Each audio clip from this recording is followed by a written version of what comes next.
Astaghfirullah.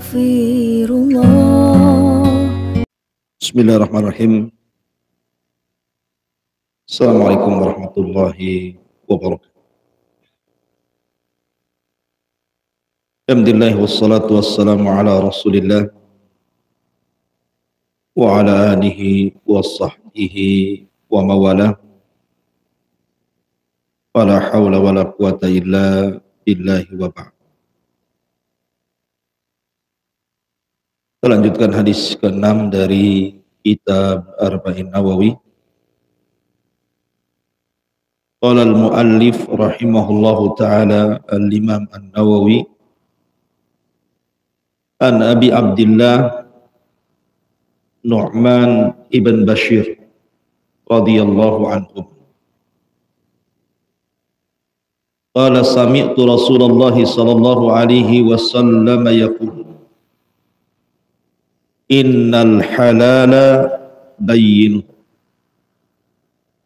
wa innal harama bayyin wa bainahuma umurun mushtabihat la ya'lamuhunna katsirun minan nas. Faman ittaqa syubhat istabra'a li dinihi wa irdihi. Wa man waqa'a fi syubhati waqa'a fil haram. Karra'i yar'a hawla al-hima yushiku an yarta'a fihi. Ala wa inna likulli malakin himan. Ala wa inna himallahi maharib. Ala wa inna fil jasadi mudghatan idza salahat salahal jasadu kulluh wa idza fasadat fasadal jasadu kulluh. Ala wa hiyal qalb. Dari Abu Abdillah Nu'man ibn Bashir radhiyallahu an, aku mendengar Nabi sallallahu alaihi wasallam bersabda, sesungguhnya yang halal itu telah jelas dan yang haram pun telah jelas. Sedangkan di antara yang halal dan yang haram itu ada perkara-perkara syubhat atau samar yang banyak manusia tidak mengetahui hukumnya. Barang siapa menghindari dari yang syubhat atau yang samar, maka ia telah membersihkan agama dan kehormatan. Barang siapa yang jatuh ke dalam perkara syubhat atau samar, maka dia telah jatuh kepada perkara haram. Seperti penggembala yang berada di dekat pagar larangan milik orang lain, dikhawatirkan dia akan masuk ke dalam. Ketahuilah bahwa setiap raja itu memiliki aturan-aturan. Ketahuilah bahwa aturan-aturan Allah adalah larangan-larangannya. Ketahuilah bahwa di dalam jasad manusia terdapat segumpal daging. Jika dia baik, maka baik seluruh jasadnya. Jika dia rusak, maka rusaklah seluruh jasadnya. Ketahuilah yang dimaksud segumpal daging itu adalah hati manusia. Baik. Hadis ini rawinya adalah dari Abu Abdillah Nu'man ibn Bashir ibn Sa'd ibn Sa'labati al-Ansari al-Khajrazi. Nu'man ibn Bashir adalah orang Ansar dan dia dari kabilah Khajraj. Kabilah terbesar dari kabilah-kabilah Ansar itu Khajraj. Sana ada Aus. Dan gelarnya Abu Abdillah. Kunyahnya Abu Abdillah. Ingat, Nu'man bin Bashir ini adalah bayi yang pertama lahir setelah hijrah Nabi dari kalangan Ansar.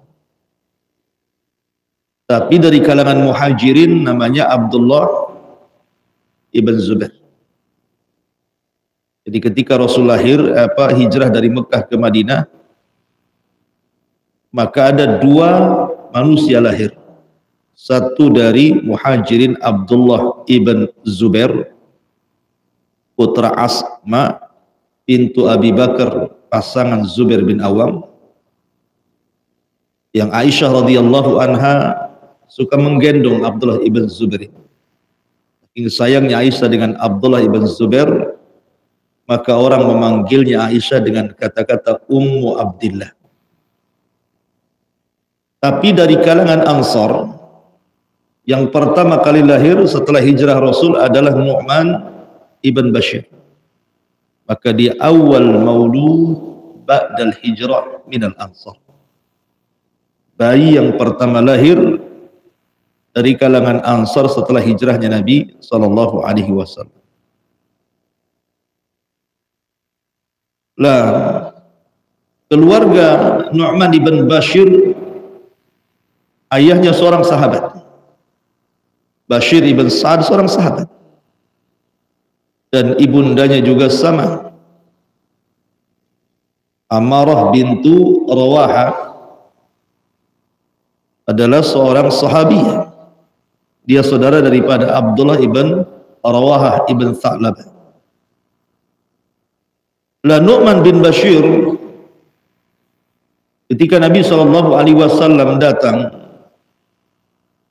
maka 14 bulan setelah Rasul di Madinah beliau lahir. Berarti dengan wafatnya Nabi SAW di tahun 11 Hijriah, usia Nu'man bin Bashir belum balik. Karena lahir 2 Hijriah, Rasul meninggal 10 Hijriah. Ya, sekitar 9 tahun usia. Sehingga tidak banyak menimba ilmu dari Rasul karena masih anak-anak. Nah, salah satu hadis yang ia dengar ketika anak-anak adalah hadis yang kita baca ini. Sami'tu, aku dengar.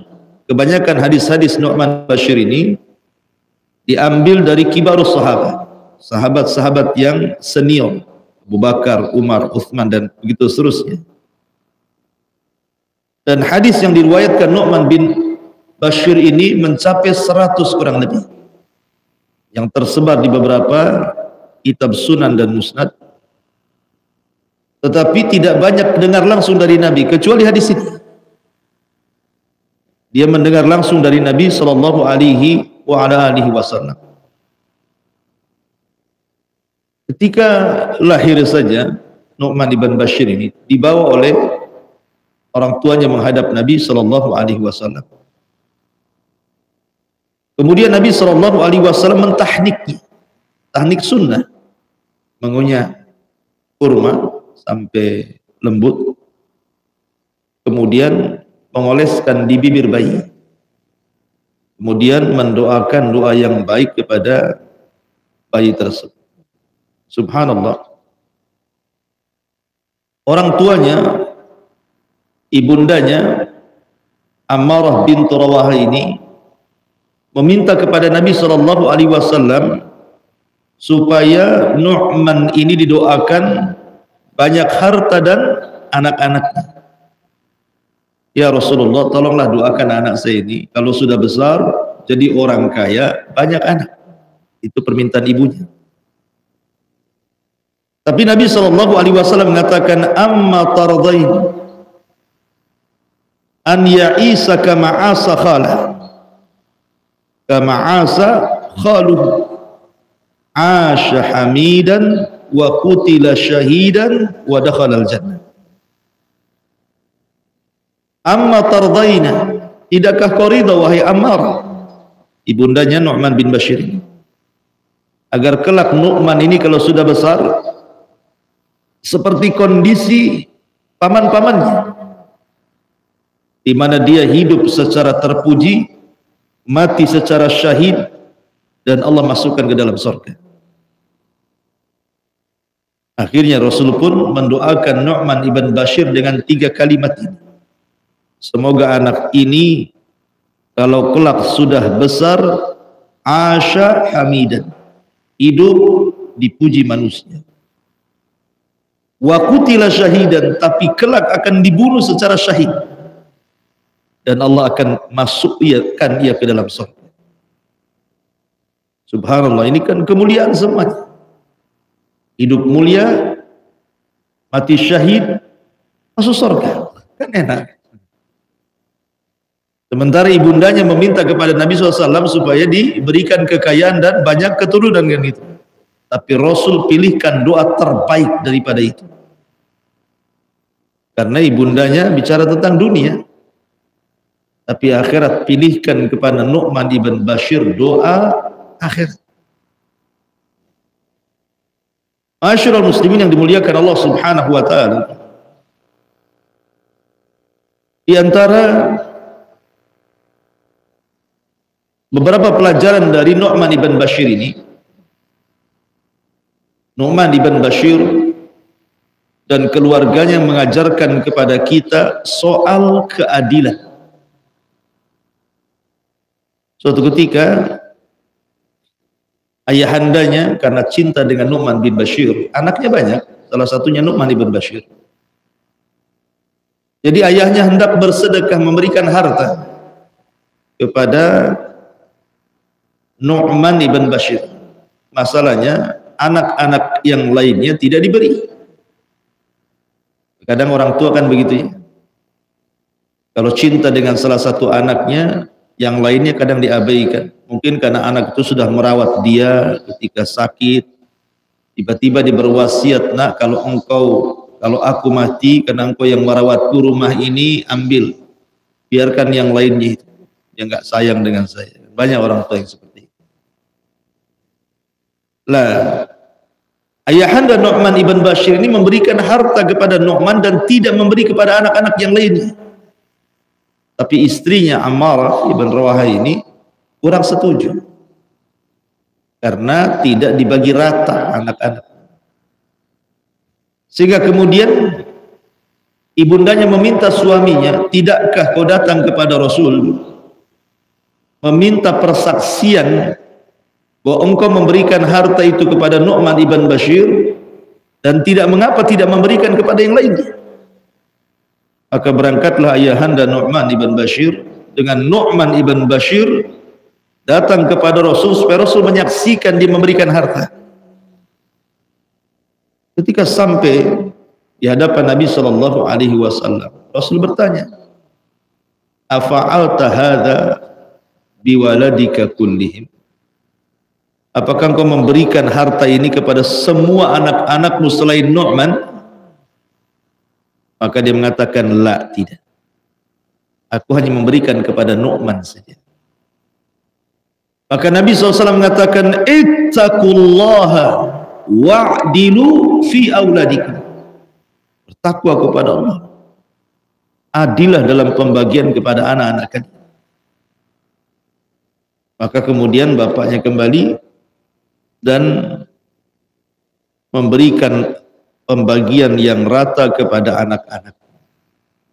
Dari sini peristiwa Nu'man ibn Bashir menjadi sebuah pelajaran pada kita agar kita hati-hati ketika memberikan kasih sayang kepada anak. Tetap harus adil. Adapun soal anak-anak, mungkin yang satu nakal, yang satu tidak, yang satu soleh, yang satu tidak, itu ujian Allah Subhanahu wa ta'ala kepada kita. Karena tidak semua anak itu baik, tidak semua anak itu jahat. Pasti ada yang dipilihkan, ada yang baik, ada yang jahat, untuk ujian bagi orang tuanya. Kemudian di antara kalimat yang luar biasa dari Nu'man ibn Bashir adalah, alastum fi ta'amin wa syarabin ma syi'tum. Ini di zaman sahabat. Nu'man ibn Bashir melihat kemegahan, karena kan dia kan jadi wali, jadi gubernur di zaman Muawiyah di Kufah, diangkat jadi gubernur di Kufah ketika di zaman Muawiyah menjadi penguasa. Setelah Hasan ibn Ali menyerahkan kekuasaannya kepada Muawiyah.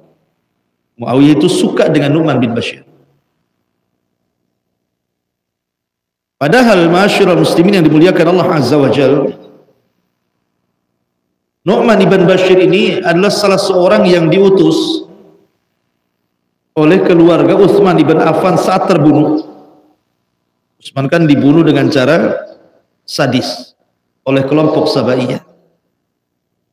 Bahkan istrinya sampai jari-jarinya putus, terkena sabatan pedang gara-gara membela suaminya Utsman bin Affan, Nailah. Lah yang membawa pakaian yang berlumuran darah Utsman dan juga potongan jari istrinya itu, yang membawa ke Syam adalah siapa? Nu'man bin Bashir. Yang membawa pakaian Utsman yang berlumuran darah dan jari jemari Nailah, istri daripada Utsman, dibawa ke Syam. Kemudian diserahkan kepada Muawiyah ibn Abi Sufyan. Ghadib. Tentu Muawiyah murka. Kenapa? Karena Utsman itulah masih satu kerabat dengan Muawiyah, dari sama-sama dari Bani Umayyah. Dan yang menempatkan dia gubernur pun adalah Utsman bin Affan. Makanya kemudian Muawiyah ibn Abi Sufyan senang dengan Nu'man ibn Bashir dan menjadikannya wali di Kufah. Dan di Syam itu kan kehidupannya beda dengan Mekah dan Madinah. Mereka penuh dengan dunia, kenikmatan. Sehingga Nu'man ibn Bashir radhiyallahu anhu mengatakan, alastum fi ta'amin wa syarabin masyitun? Bukankah kalian hidup senang, banyak makan, banyak minum, kalian bisa makan dan minum sesuka kalian?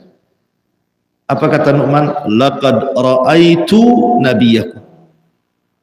Aku telah melihat nabi kalian. Wa ma yajidu minad daqali ma yamla'u batna. Beliau tidak pernah makan enak. Bahkan beliau hanya makan daqal. Daqal itu kurma yang sudah kering sekali. Itulah yang memenuhi perut nabi kalian Muhammad sallallahu alaihi wasallam. Adapun wafatnya Nu'man ibn Bashir radhiyallahu an, wafat setelah Yazid ibn Muawiyah. Muawiyah meninggal, kemudian kekuasaannya diserahkan kepada anaknya Yazid ibn Muawiyah. Lah, ketika Yazid ibn Muawiyah meninggal dunia, maka diteruskan dengan anaknya namanya Muawiyah bin Yazid. Jadi nama orang itu bolak-balik di situ aja kan. Kakeknya Muawiyah, anaknya Yazid bin Muawiyah, anaknya lagi Muawiyah bin Yazid. Kalau orang dulu kan biasanya dicantel-cantelkan nama orang tuanya, nama kakeknya gitu. Sama juga sekarang gitu, namanya panjang-panjang diselipin nama dia gitu. Masalahnya di zaman Muawiyah bin Yazid, kekuasaan dia lemah, tidak seperti kekuasaan ayahnya Muawiyah Yazid ataupun Muawiyah yang kuat. Dia cenderung ke akhirat, tidak cenderung ke politik. Sehingga karena itulah goncang kaum muslimin di mana-mana. Maka dari Madinah tiba-tiba Abdullah ibn Zubair, tadi saya katakan bayi yang pertama lahir dari kalangan muhajirin, tiba-tiba memproklamirkan dirinya menjadi khilafah. Karena udah kacau kekuasaan kaum muslimin, di sana pecah sini pecah gitu kan, tidak bisa ditangani oleh Muawiyah bin Yazid. Maka Abdullah ibn Zubair dari arah Madinah langsung memproklamirkan jadi khalifah. Banyak orang berbayat dari mana-mana. Muawiyah bin Yazid ditinggalkan, sehingga banyak orang-orang, hampir mayoritas seluruh penjuru negeri kaum muslimin berbaiat kepada Abdullah ibn Zubair, termasuk juga Nu'man ibn Bashir. Dia tinggalkan Muawiyah bin Yazid, dia berbaiat kepada siapa? Abdullah ibn Zubair. Maka penduduk Himsar marah, mana kok dia gubernurnya bukan wala kepada Muawiyah bin Yazid, malah walanya ke siapa? Kepada Abdullah bin Zubair. Maka dia pun kemudian diikuti oleh Khalid ibnu Khalid al-Kala'i. Di tengah jalan kemudian dibunuhlah Nu'man ibn Bashir, persis seperti yang dikatakan Rasul, qutila syahida, dibunuh mati syahid ya. Dari sini ma'asyiral muslimin yang dimuliakan Allah Subhanahu wa taala, nubuwah Rasul itu menjadi sebuah kenyataan. Ya, karena Rasul tidak pernah mengucapkan dengan hawa nafsu. Yang Rasul ucapkan itu wahyu yang diwahyukan kepadanya. Banyak hadis-hadis yang diriwayatkan Nu'man bin Bashir. Salah satunya hadis yang ma'ruf tentang fase-fase yang akan dilalui manusia. Ada namanya fase nubuwah, dari Adam sampai Rasulullah. Ada namanya fase khilafah, khulafaur rasyidin, dari zaman Abu Bakar sampai zaman Hasan ibnu Ali. Ada fase namanya mulkan a'zam, fase dinasti. Fase dinasti itu artinya kerajaan diwariskan kepada keluarga. Dan itu sejak zaman Muawiyah ibn Abi Sufyan, pengasas daulah Umayyah, sampai runtuhnya Ottoman, Turki Utsmani.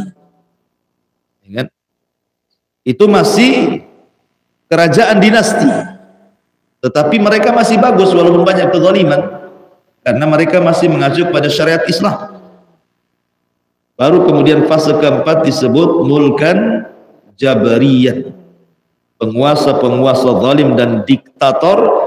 Sejak runtuhnya Turki Utsmani sampai hari ini, sampai nanti menjelang munculnya fase terakhir kembali ke zaman khilafah, namanya khilafatul Mahdi, kekuasaan dipegang Imam Al-Mahdi. Lah, hadis ini diriwayatkan siapa? Yang meriwayatkan Nu'man bin Bashir. Kemudian juga Nu'man bin Bashir meriwayatkan beberapa hadis, seperti hadis pentingnya seseorang al-amru bin ma'ruf wan nahyi 'anil munkar. Pentingnya bukan hanya mengajak manusia kepada kebaikan, cegah juga kemungkarannya. Kemudian beliau mempermisalkan dengan sebuah kapal. Ya, ini juga hadis juga dari Nu'man bin Bashir, di mana ada kapal dua tingkat.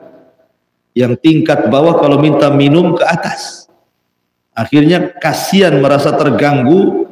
Yang di bawah kemudian berinisiatif untuk membolongi kapal, ngambil air dari bawah. Ini kalau dibolongi kapal, tenggelamlah kapalnya. Kalau yang dek 2 tidak memberikan teguran kepada yang di bawah, semua tenggelam. Itulah permisalan orang yang mengajak kepada kebaikan dan tidak mencegah kepada kemungkaran. Lah, salah satu hadis yang kita akan bahas adalah hadis al-halalu bayyinun wal haramu bayyinun, dan ini adalah hadis asal tentang masalah zuhud dan wara.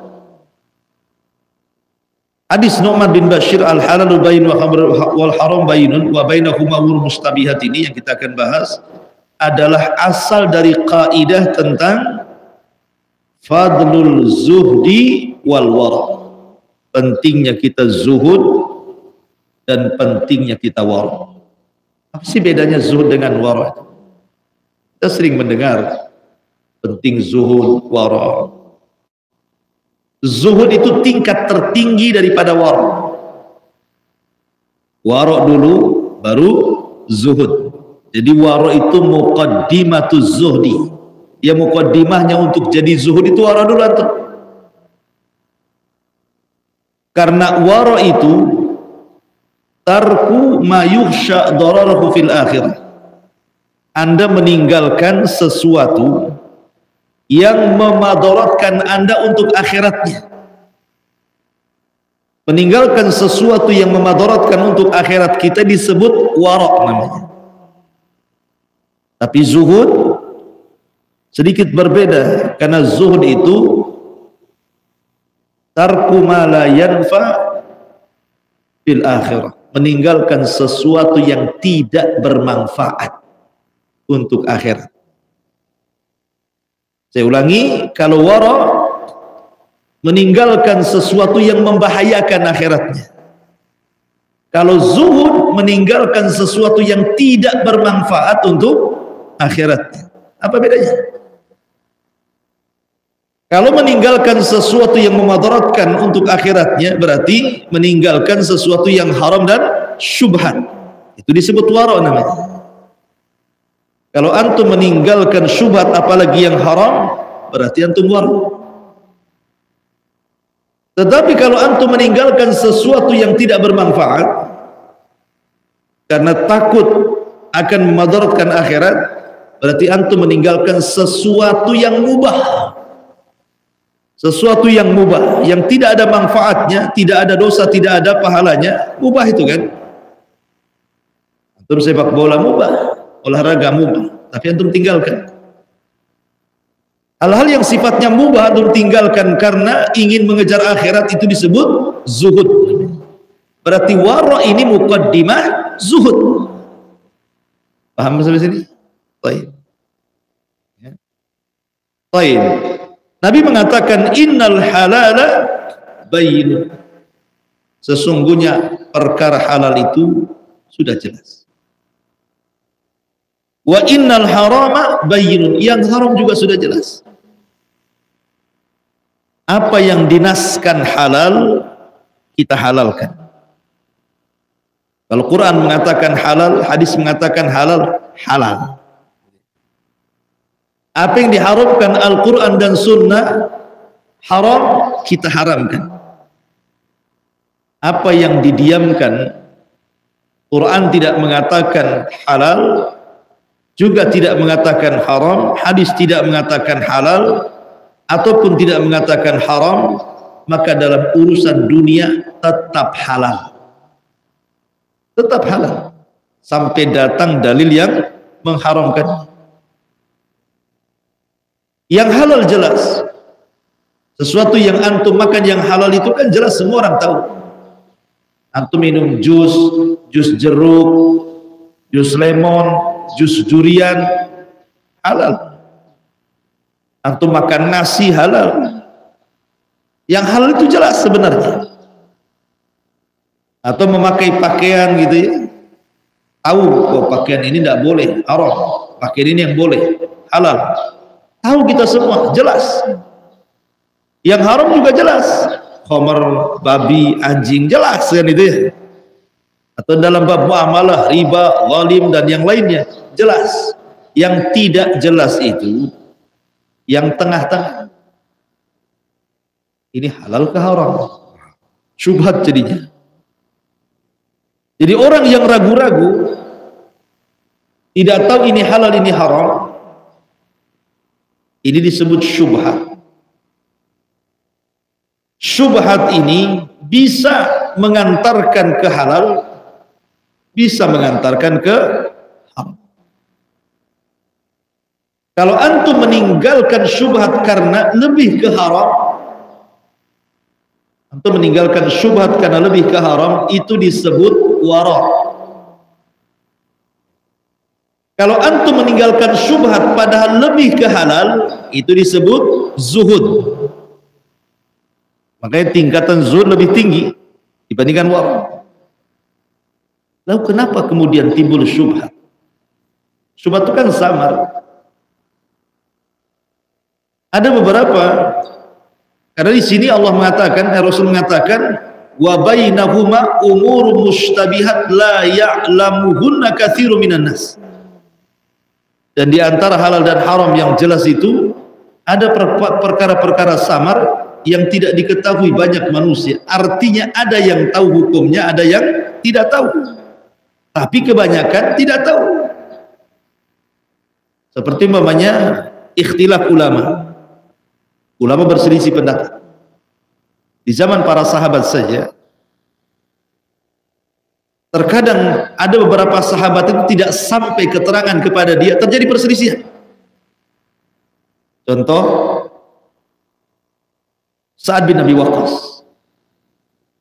Di awal Islam kalau ruku itu kita harus takbir. Pegang sini ya. Kemudian ruku. Itu di permulaan sholat. Tapi kemudian datang larangan takbir. Sa'ad bin Abi Waqqas tidak tahu, sehingga terjadi khilaf di sini. Karena Sa'ad bin Abi Waqqas tidak tahu tentang bahwa hadis itu sudah dimansuh, dilarang. Bahwa ruku nggak seperti itu, yang meletakkan tangan di lutut kan itu. Atau contoh yang lain seperti yang terjadi kepada Abdullah ibn Mas'ud ketika bicara soal larangan bicara dalam sholat. Hadis tidak sampai kepada dia bahwa telah turun ayat Al-Quran melarang bicara dalam sholat. Jadi khilaf. Atau Abdullah ibn Mas'ud dengan Ali radhiyallahu anhu tentang soal hukum nikah mut'ah. Abdullah bin Abbas membolehkan, datang Ali mengatakan anta rajulun ta'ih, engkau ini orang bodoh katanya. Nabi sudah melarang, tidak boleh nikah mut'ah di Khaybar sebagaimana melarang keledai peliharaan itu dimakan kata Ali. Agak terjadi khilaf di sini kan. Lah, terkadang orang-orang yang setelahnya menjadi syubhat, ragu-ragu ini yang benar yang mana, gitu ya. Jadi syubhat gitu ya jadinya kan. Yang benar ke yang ini ke yang itu kan. Itu juga karena terjadi khilaf di antara para ulama, orang-orang setelahnya tidak ada yang tahu. Ketika datang keterangan mana yang dimansuh, mana yang dinasikh, kalau dia tidak punya ilmunya jadi syubhat jadinya. Tapi Nabi Shallallahu Alaihi Wasallam mengajarkan kepada kita agar kita meninggalkan syubhat. Jauh lebih baik dibandingkan masuk dalam syubhat. Contoh, ketika Nabi SAW hendak pulang ke rumah istri-istrinya, di tengah jalan dia menemukan kurma, jatuh satu butir kurma di jalan. Itu disebut luqatah, dalam bab fikih itu namanya luqatah. Barang jatuh itu luqatah artinya. Boleh seperti namanya di sini antum di belakang ada truk bawa jeruk. Jatuh pula satu butir. Tak mungkinlah truk balik lagi gara-gara satu butir. Rugi dengan bensinnya kan. Antum nampak tuh. Antum mau ngejar ngambil jeruk. Papa gitu kan. Ini satu jeruknya nih. Pada satu truk itu jeruknya kan. Udah jauh entah kemana truknya itu. Antum diambilnya sama antum, dicari truk udah nggak ada. Itu disebut luqatah, halal dimakan. Boleh dimakan daripada busuk. Tapi kalau jatuh satu karung, dua karung jangan. Setengah truk jatuh antum ambil semua, rampok kan. Nanti kan balik lagi truknya kan. Artinya bahwa Nabi itu menemukan luqatah, kurma jatuh. Pas mau diambil, nggak jadi dimakan. Kenapa? Takut kurma ini kurma sedekah. Nggak jadi makan. Warok. Kemudian juga kita lihat, nah ini namanya meninggalkan syubhat kan, ragu-ragu antara sedekah atau hadiah itu kan syubhat jadinya kan. Rasul meninggalkan tidak mau makan. Atau contoh ketika Nabi SAW bersama Safiyah bintu Huyai ibn Akhtab, salah satu istri Nabi, Safiyah, putri daripada seorang pembesar Yahudi, Huyai ibn Akhtab. Rasul lagi berdua-duaan malam-malam, kan gelap sangat. Datanglah dua sahabat lewat. Tiba-tiba ketika berjalan di depan Rasul, tergesa-gesa dia jalannya. Kata Nabi SAW, kenapa kalian tergesa-gesa? Saya ini bersama Safiyah istri saya. Sahabat mengatakan, tidak ya Rasul, kami tidak mungkin suudzon kepadamu, seorang Nabi. Rasul mengatakan tidak, setan itu masuk dari jalan darah orang. Dan Nabi gitu kan. Bagaimana Rasul menjelaskan ini Safiyah, bukan siapa-siapa. Saya bukan dengan perempuan lain, ini istri saya. Karena gelap-gelap masalahnya. Sahabat tergesa-gesa jalannya. Tapi sahabat mengatakan tidak, kami tidak bermaksud apa-apa wahai Rasul. Tidak, setan itu masuk dari jalan darah orang. Gitu maksudnya. Rasul supaya jangan syubhatkan gitu.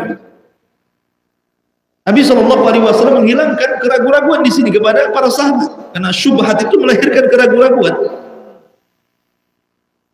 Makanya Abdullah ibn Mubarak suatu ketika belajar, pinjam pena sama kawannya. Dia belajar ke ulama Syam, kemudian pulang ke Irak. Sampai di Irak penanya ke bawah, pena kawannya ini Langsung dia tidak mau, hari itu dia datang ke Irak, balik lagi itu membalikan penanya.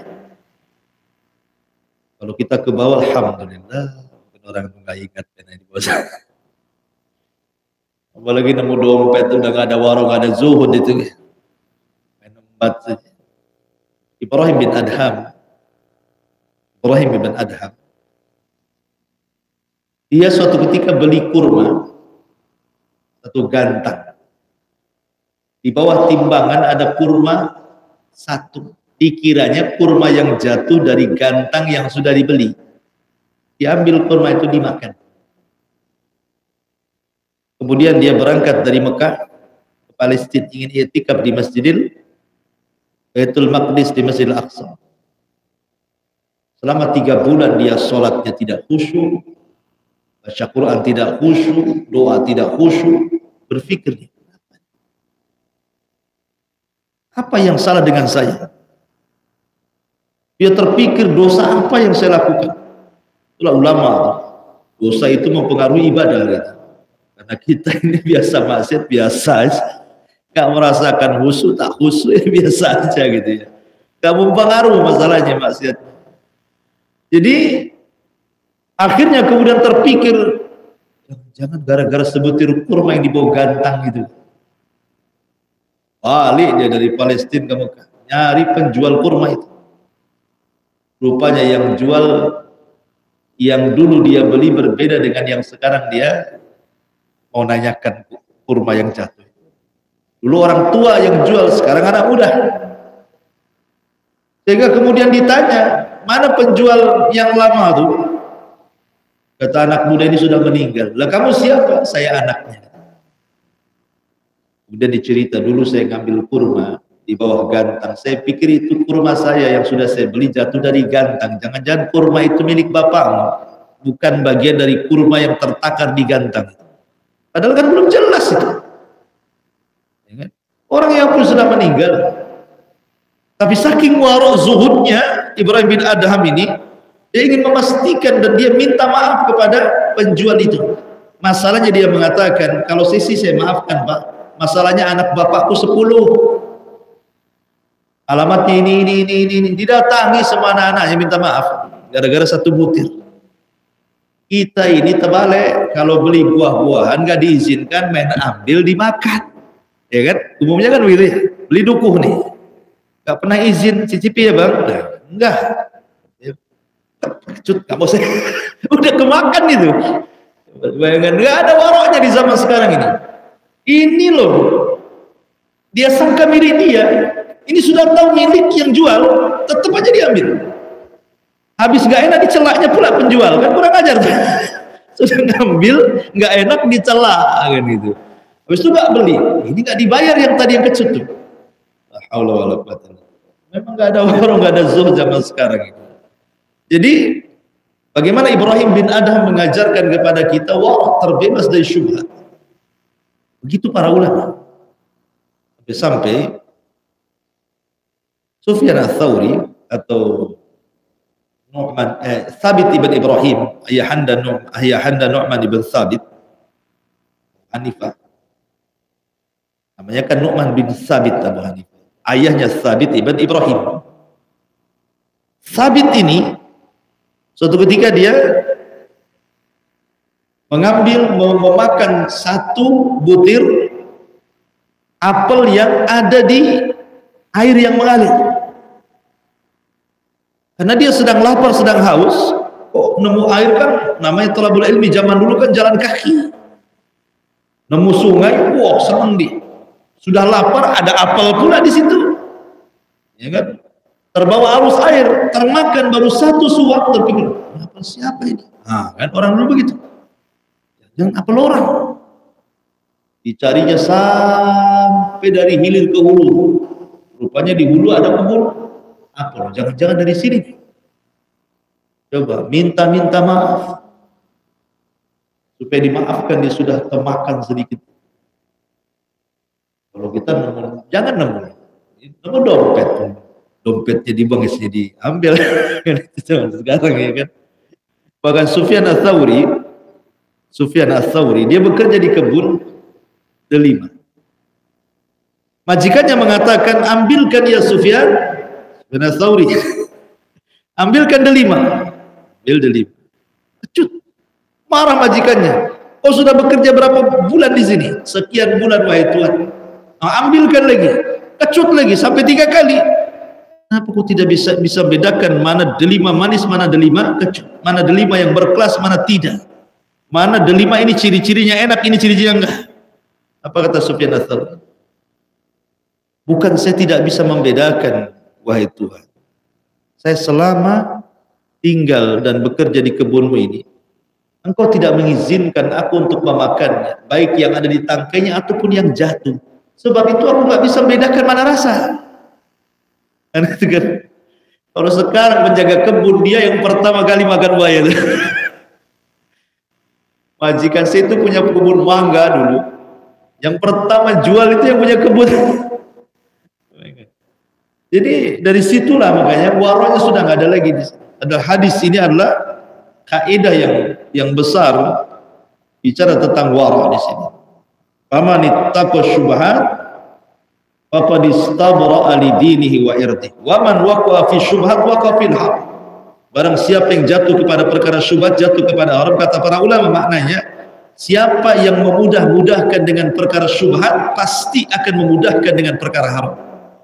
Siapa yang hati-hati tentang perkara syubhat, maka dia lebih hati-hati dari perkara haram. Kemudian Rasul mengatakan, karra yar'a haulal hima yushiku an yarta'a fi. Coba perhatikan, antum punya kebun sebelah sini. Ini kebun tetangga antum, antum gembala kambing. Kalau kambing antum tidak diikat, apa yang terjadi? Bisa saja kambing ini lihat loncat ke tanah tetangga, kan mungkin rumputnya lebih hijau, bisa saja masuk tuh. Dan tidak tahu kalau kambing itu nggak diikat. Artinya apa? Antara ini syubhat, ini haram. Itu maksudnya nih. Ini kan tanah kita, ini tanah orang. Kemudian kita taruh kambing ini di perbatasan. Bisa saja kambing itu loncat ke tanah orang, kan gitu. Ini perkara syubhat, ini perkara haram. Kalau kita sudah dekat-dekat ke syubhat, bisa aja nyemplung ke haram. Makanya di sini Nabi SAW mempermisalkan hadis Nu'man bin Bashir ini, bahwa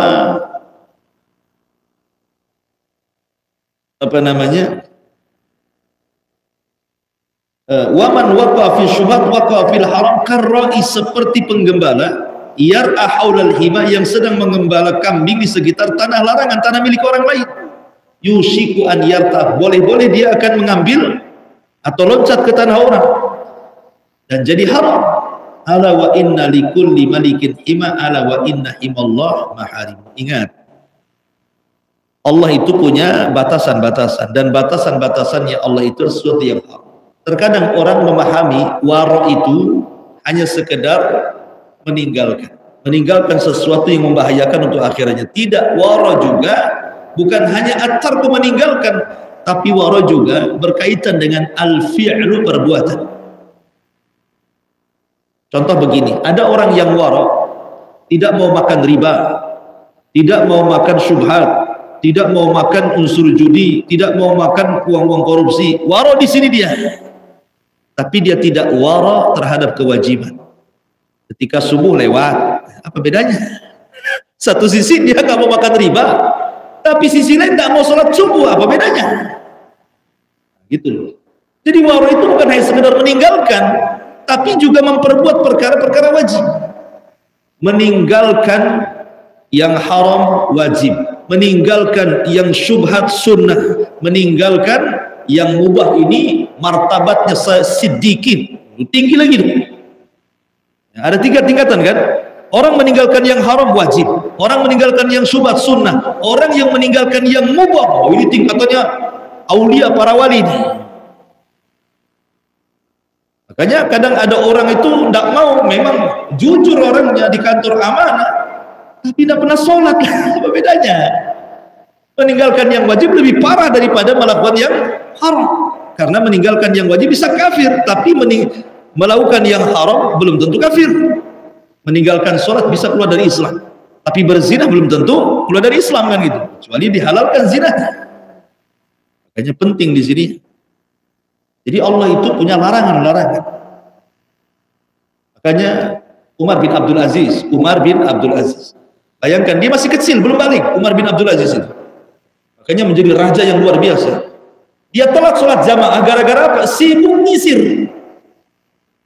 Sibuk nyisir di kaca kayak kita kecil-kecil kan itu kan. Oke, apa itu pakai jelly itu apa kan? Sibuk aja. Akhirnya sibuk depan kaca, lewatlah jamaah. Ketika dia datang ke masjid, sudah selesai sholat. Baru dia masuk. Bapaknya marah. Dari mana kamu? Umar bin Abdul Aziz ini ya, sibuk menyisir rambut. Sibuk karena anak-anak zaman dulu, zaman kita aja kan gitu. Sisir aja di sini. Kalau dulu bergaya itu pakai sisir di belakang itu. Kemudian bertingkat jadi dompet. Baru dompet dikasih rantai kapal. Mulai itu zaman kan memang makin zaman itu kan berlalu-lalu kan. Sekarang lain lagi pula bergaya kan. Mulai sobek-sobek, disobekin lututnya, celananya, semacam. Tapi betato kan. Jadi ayahnya marah, saking ingin mendidik anaknya nih. Apa kata ayahnya? La ukallimuka abada. Kalau kau lakukan lagi, aku tidak akan bicara lagi dengan kamu. Habis itu tidak pernah dilakukan lagi. Langsung dicukur rambutnya, pelontos langsung. Gara-gara itu. Ini kan mengajari warok namanya ya.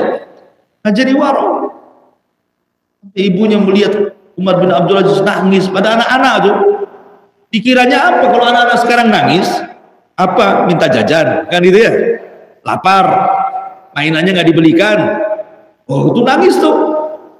Dilarang main, nangis. Ini tidak. Umar bin Abdul Aziz ditanya ibunya, ya bunai lima tabki. Anakku kenapa kau nangis? Ini anak-anak. Apa kata Umar bin Abdul Aziz?